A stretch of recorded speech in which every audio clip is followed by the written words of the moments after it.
또 하나님이 여러분을 사랑하시고 은혜로 풍성하게 채워주시기를 축복합니다.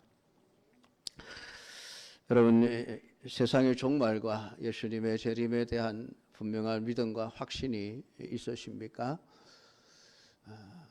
있으면 있고 없으면 없고, 있을 것 같기도 하고 없을 것 같기도 하고, 혹시나 그렇게 마음의 의심과 불신이 일어나는 것은 아닙니까?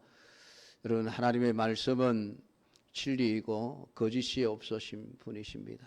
그래서 그분의 말씀을 온전히 믿고 우리가 살고 있는 세상은 반드시 종말을 맞이할 것이고 예수님이 재림할 것이라고 하는 이 분명한 믿음이 우리의 바탕에 되어 있어야만 합니다.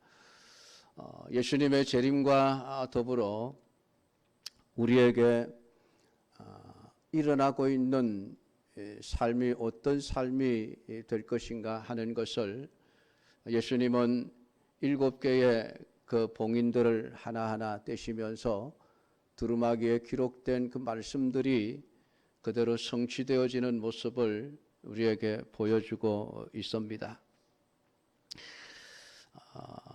누가복음 18장 68절을 보면 예수님이 자신의 재림과 더불어 우리에게 굉장히 심각하고 아주 중요한 말씀을 하신 것이 있습니다. 그것은 인자가 올 때에 세상에서 믿음을 보겠느냐라는 말씀입니다. 여러분, 이 말씀을 그냥 그렇게 해보신 말씀이 아니고요. 마지막 때에 예수님이 재림하실 때에 정말 이 땅 위에 사람들에게서 보여질 현상들, 그 현상들을 예수님은 미리 아시고 하신 말씀입니다. 정말 주님이 오실 그때에 믿음을 보겠느냐라는 이 말씀을 어떤 배경에서 했느냐 하면은 불의한 재판관과 억울한 일을 당한 그 가부의 간절한 기도의 내용을 말씀하시고 난 이후에 결론으로 하신 말씀이 바로 그 말씀입니다.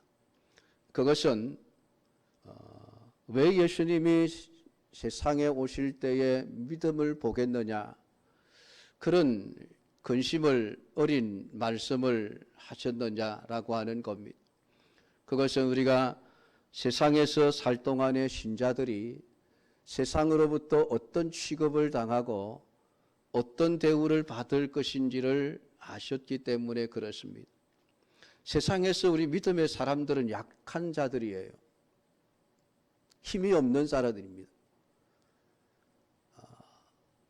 세상은 모든 힘과 권력을 가지고 있습니다. 그리고 그 힘과 권력으로 끊임없이 예수 믿는 신자들을 핍박하고 미워하게 되어져 있습니다. 그것이 종말에 일어날 현상들입니다. 여러분, 행여나 여러분 기대하지 마십시오. 예수 믿는 사람들이 정말 마음 놓고 신앙생활하고 마음 놓고 살기 좋은 그런 세상이 올 것이라는 기대는 하지 마십시오. 성경은 그렇게 말씀하지 않습니다. 예수님이 오실 때까지 끊임없이 교회는 핍박을 당하고 환난을 당합니다. 그런데 그 환난과 핍박이 우리가 뭘 잘못해서 당하는 것이면 억울할 것이 없습니다. 그런데 우리가 잘못한 것도 없어요. 그냥 말씀을 전했고 말씀대로 살았을 뿐입니다. 그런데 세상이 그것을 싫어해서 믿는 사람들을 핍박하고 심지어는 죽이기까지 하는 이런 일들이 계속해서 일어나게 되어지는 것입니다. 그 억울한 일을 당했다고 해서 세상에 아무리 하소연하고 해봐야 세상은 우리의 하소연을 들어주지 않습니다. 그래서 신자들은 마지막 때까지, 주님이 재림하시는 때까지 낙망하지 말고 하나님께 기도해야 된다. 우리에게 그것을 말씀한 것입니다. 세상에서 억울한 일을 당하면 세상은 우리의 억울함을 풀어주지 않습니다. 그러니까 우리 마음속에 늘 원한이 쌓일 수밖에 없죠. 하나님, 제발 저 세상이 우리를 이렇게 억울하게 대하고 우리를 힘들게 하는데 언제까지 그냥 보고 계실 겁니까? 그런 원한이 우리 마음속에 생길 수밖에 없습니다. 그래서 우리는 세상이 점점 강해지고 우리는 점점 약해져 가고 믿는 사람들이 핍박을 당하고 고난을 당하는 그런 삶의 현장 속에서도 낙심하지 말아야 될 것은 때가 되면 예수님께서 우리의 모든 원한을 풀어주실 것이라는 이 한 가지 약속에 대한 믿음 때문입니다. 그 믿음을 가지고 신앙을 지키며 살아가는 자들을 내가 과연 얼마나 볼 수 있겠느냐. 예수님은 그렇게 걱정하신 것입니다. 우리가 편안하게 신앙생활을 하려면은 세상과 타협하고 세상이 원하는 대로 살면 됩니다. 그러면 신앙생활 하기가 쉽습니다. 그러나 내가 정말 진리를 지키고 하나님 말씀에 순종하고 말씀대로 살려고 하면은 세상과 우리는 부딪힐 수밖에 없고 부딪히면 약한 성도들이 억울함을 당할 수밖에 없습니다. 여러분은 어떤 삶을 선택하시겠습니까? 둘 중에 하나는 선택해야 합니다. 그냥 눈 질끔 감고 말씀도 그냥 뒤에 좀 숨겨두고 그냥 세상이 원하는 대로 세상과 타협하며 세속화되어져 그들처럼 살아갈 것인가? 아니면은 서로 내가 죽임을 당하는 일이 있더라도 하나님의 말씀을 온전히 지키고 그대로 살아갈 것인가? 여러분, 이걸 선택해야만 하는 것입니다.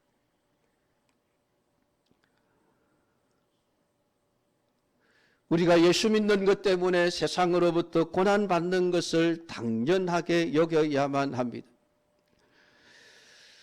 그것이 오늘 다섯째 인을 떼심으로 말미암아 우리에게 보여지는 세상에서의 신자들의 모습입니다. 다섯째 인을 떼실 때 내가 보니 하나님의 말씀과 그들이 가진 증거로 말미암아 죽임을 당한 영혼들이 제단 아래에 있어 예수 믿는 것 때문에 신앙을 포기할 수 없어 세상으로부터 순교를 당한 많은 영혼들이 지금 주님을 향하여 부르짖어 기도하고 있는 것입니다. 우리의 원한을 언제까지 갚아주지 않으실 겁니까? 큰 소리로 불러 이르되 거룩하고 참되신 대주제여 땅에 거하는 자들을 심판하여 우리 피를 갚아주지 아니하시기를 어느 때까지 하시려 하나이까 하니. 여러분, 이것이 예수님이 재림하실 때까지 세상에서 성도들이 겪을 수밖에 없는 환난과 핍박받는 삶입니다. 우리 시대만 그런 것이 아니죠. 교회가 시작되면서부터 교회 안에 순교라고 하는 것은 항상 있어 왔습니다. 세례 요한이 순교를 했죠. 스데반이 순교를 했습니다. 예수님의 12제자 중 하나였던 야고보가 순교를 했습니다. 물론 다른 사도들이 좀 더 다른 사람들보다 오래 살기는 했지만은 결국 그들도 다 세상으로부터 죽임을 당했습니다.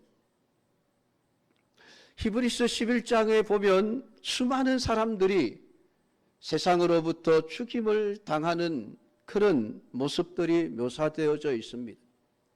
그게 그냥 쓰여진 내용이 아니고 실제로 초대교회의 삶 속에서 일어났던 사건들입니다.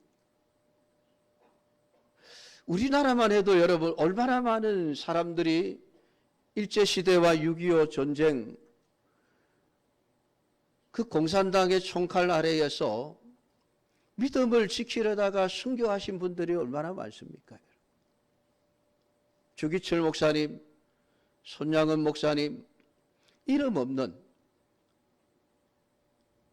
제암리 교회에 가면 그 교회 안에 예수 믿는 사람들을 모아놓고 예배당에 불을 질러 태워버린 그런 일제시대의 역사들, 6.25 전쟁 때의 역사들이 고스란히 남아 있습니다. 감사하십시오, 여러분. 하나님이 우리를 순교의 제물로 안 받으시는 것을 감사하십시오. 순교한다고 다 순교하는 것은 아닙니다. 하나님이 정해놓으신 사람들이 있습니다.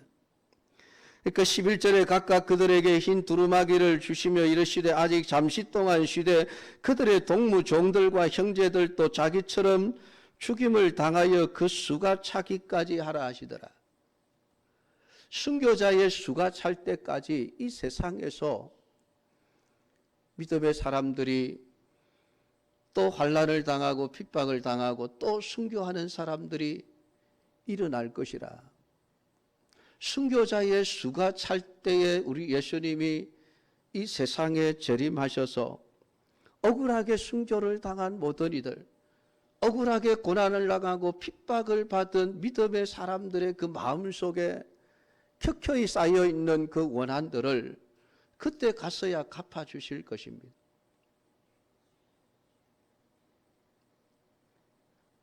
그래도 믿음의 삶을 사시겠습니까? 지금처럼 편안하게 이 환경 좋은 예배당에 앉아 에어컨 틀어놓고 하나님을 예배하고 찬송하고 기도할 수 있는 날들이 앞으로 얼마나 오래 지속될지는 알 수가 없습니다.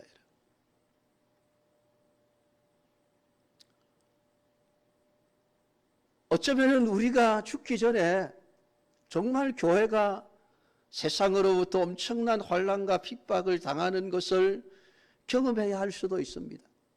물론 그 때를 우리가 알지 못하니까 알 수는 없지만은 우리가 그 때를 비껴가고 편안하게 신앙생활 하다가 천국 가면 뭐 그것보다 더 좋은 일은 없겠습니다만은 우리는 그 날과 그 시와 그 때를 전혀 알지 못합니다. 언제 어느 때에 이런 성경에 기록된 상황들이 우리 시대에 벌어질지 알 수가 없는 거예요. 우리 중에도 어쩌면은 순교해야 될 인물들이 나올 수도 있습니다. 그것이 목사일 수도 있지만은 꼭 목사라고 다 순교하는 것은 아닙니다.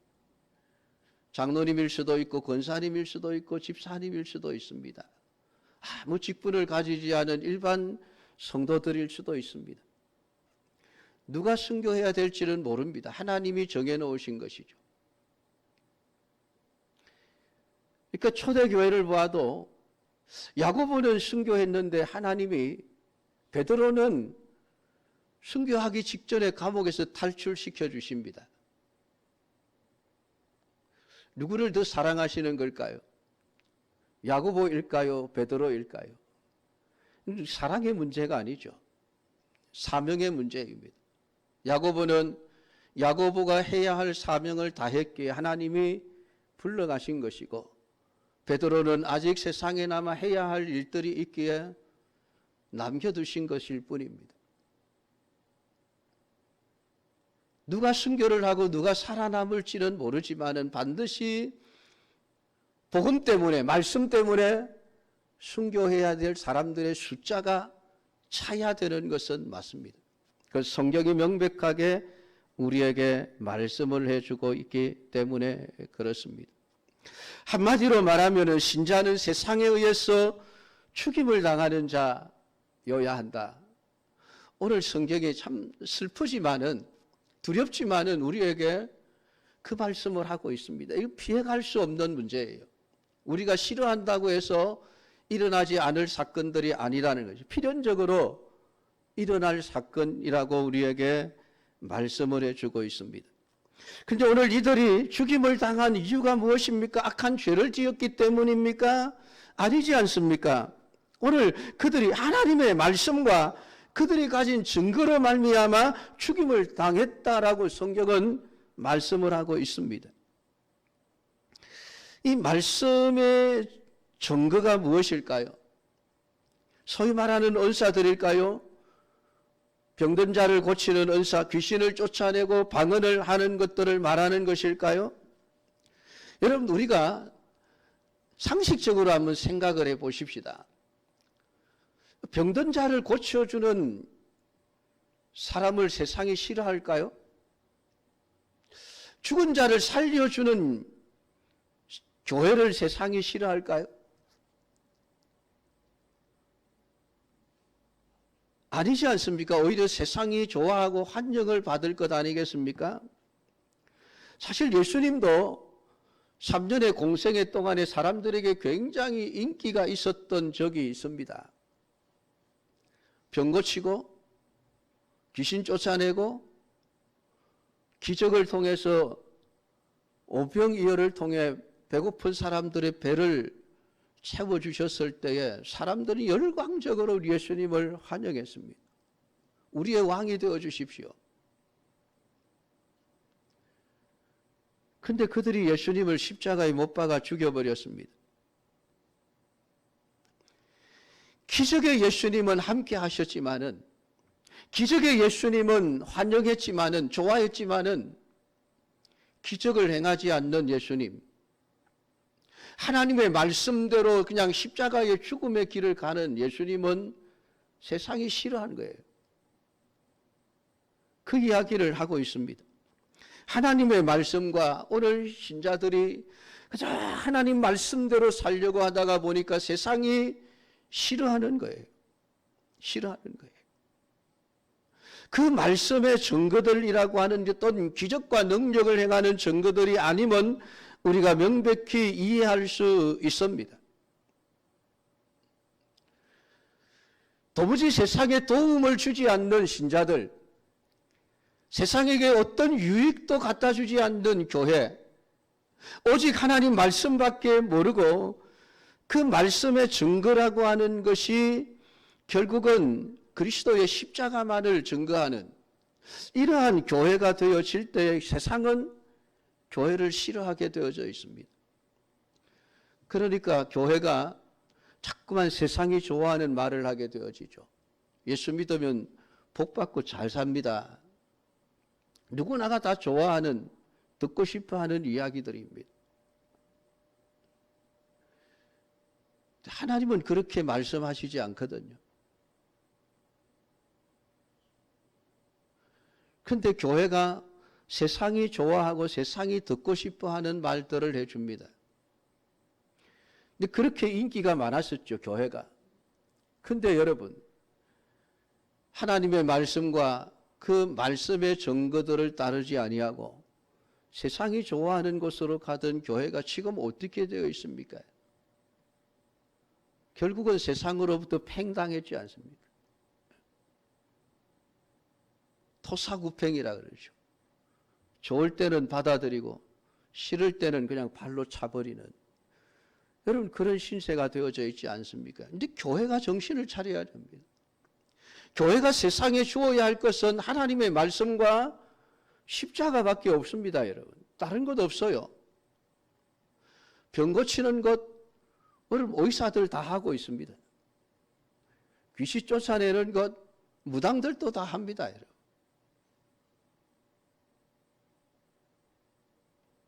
교회가 세상에 줄 수 있는 것은 하나님 말씀과 십자가밖에 없습니다. 그래서 사도 바울이 그렇게 말했지 않습니까? 나는 십자가 외에는 자랑할 것이 없다. 나는 오직 예수님의 십자가만 증거하기로 결심했다라고 말하지 않습니까?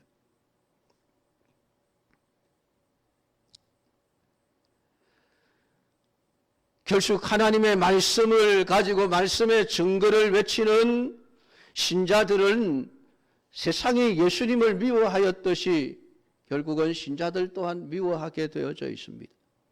이렇게 여러분 세상으로부터 죽임을 당할 것이다. 그 순교자들의 수가 차야 한다는 이 말씀이 과연 여러분들에게 힘이 되고 위로가 되십니까?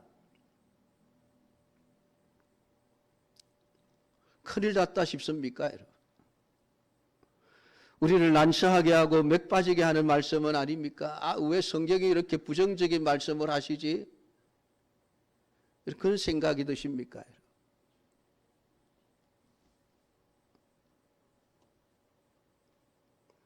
본문의 말씀은 신자들의 얼굴을 웃게 하는 게 아니라 슬프게 하는 내용들이죠. 근심하게 하는 내용들입니다. 그러나 여러분, 이 말씀이 힘이 되는 사람들이 있습니다. 말씀의 증거로 인해서 세상으로부터 미움받을 것을 당연하게 여기는 참 신앙을 가진 사람들에게는 이 말씀이 힘이 되고 능력이 될 수밖에 없습니다. 왜 세상이 예수님을 죽였는지 그것을 알기 때문에 하나님의 말씀과 그 말씀을 증거로 살아가는 자신 역시 세상으로부터 미움을 당할 것이고 심하면은 순교를 당할 수도 있다는 사실을 알기 때문에 하나님의 말씀이 진리라고 하는 것이 확인되어집니다. 그래서 힘이 된다는 것입니다. 물론 그렇다고 해서 우리가 슈퍼맨처럼 정말 어떤 능력을 행할 수 있는, 기적을 행할 수 있는 어떤 실력을 가진 자로 탈바꿈한다는 그런 의미가 아닙니다. 세상으로 미움을 받고 죽는다 할지라도 그것을 참아내고 견뎌낼 수 있는 말씀의 힘이 오늘 우리에게 있는 것입니다. 우리는 다니엘의 세 친구가 풀무불 앞에서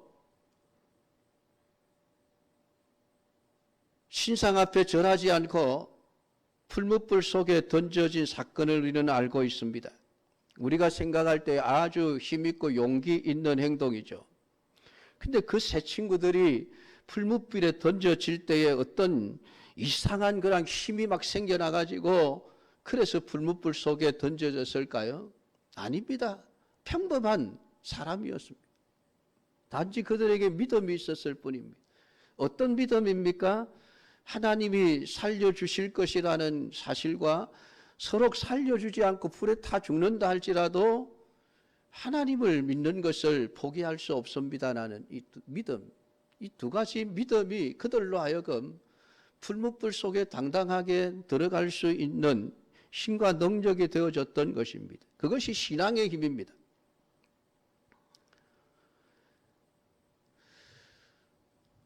죽임을 당한 영혼들이 제단 아래에 있었으니 제단은 제물들이 죽음을 당하여 흘린 피가 뿌려지는 곳이 아닙니까?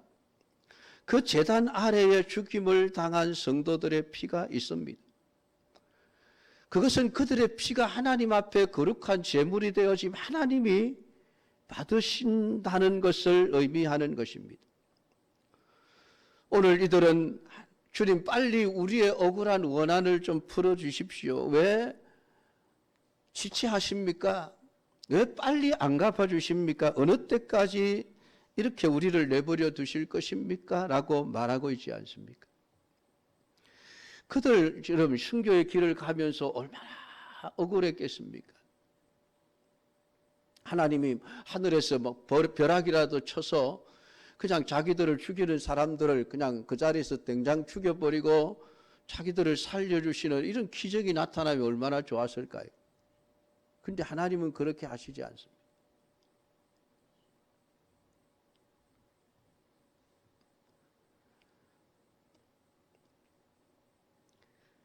오늘 여러분의 심령 속에 세상으로부터 내가 믿는 것 때문에 신앙생활을 바로 하려고 하다가 세상으로부터 받는 억울한 원한이 여러분에게 있으십니까? 12절부터 나타나는 여섯째 인은 우리에게 진짜 소망을 주는 말씀입니다. 그렇게 억울하게 순교를 당한 자들, 그들을 순교의 길로 몰아넣었던 자들을 하나님께서 어떻게 심판하시는가가 여섯째 인을 떼실 때 일어나는 현상입니다. 사랑하는 성도 여러분, 우리 모두는 다 마지막 때를 살아가고 있습니다. 순교자의 삶이 여러분 다른 누군가의 삶이라고 생각하지 마십시오. 그것이 나의 삶일 수도 있습니다. 그럴지라도 오늘 우리가 이 말씀을 통하여 내가 죽을지라도 나는 믿음을 놓아버리지 않겠습니다.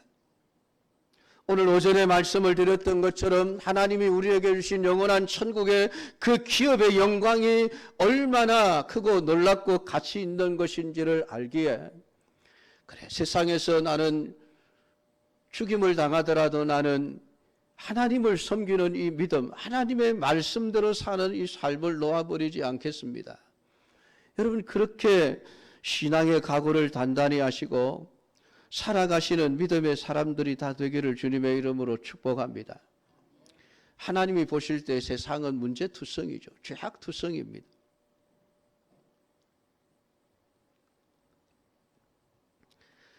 세상은 물가가 안정되고 나라가 부강해지고 경제가 좀 풀리고 먹고 살기 편해지면 그것으로 아무 문제가 없다고 생각을 하죠.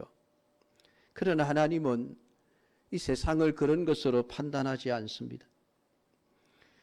오직 말씀에 따라서 살지 않고 인간의 탐욕과 욕심을 따라 온갖 죄와 악을 행하며 살아가는 이 세상은 하나님의 눈에 결국은 심판의 대상일 수밖에 없는 것입니다. 그 심판이 지금 시행되지 않는다고 해서 우리가 믿음이 흔들려야 할 이유는 없습니다. 때가 아직 안 되었기 때문에 그렇습니다. 순교자의 수가 차기까지 주님은 참고 기다리십니다. 억울하게 원한을 당하여 하나님을 향하여 부르짖어 기도하는 그런 성도들의 기도 소리를 듣고 있으면서도 당장에 달려와서 세상을 심판하시지 않는 것은 하나님이 정해놓으신 때가 있기 때문입니다. 분명한 것은 세상의 끝은 명확히 존재한다라고 하는 사실입니다. 오늘 이 말씀을 여러분들이 붙들고 온전한 믿음의 삶을 우리 예수님이 재림하여 세상을 심판하시기까지 믿음을 지켜나가는 성도들이 되기를 주의 이름으로 축복합니다. 기도하겠습니다.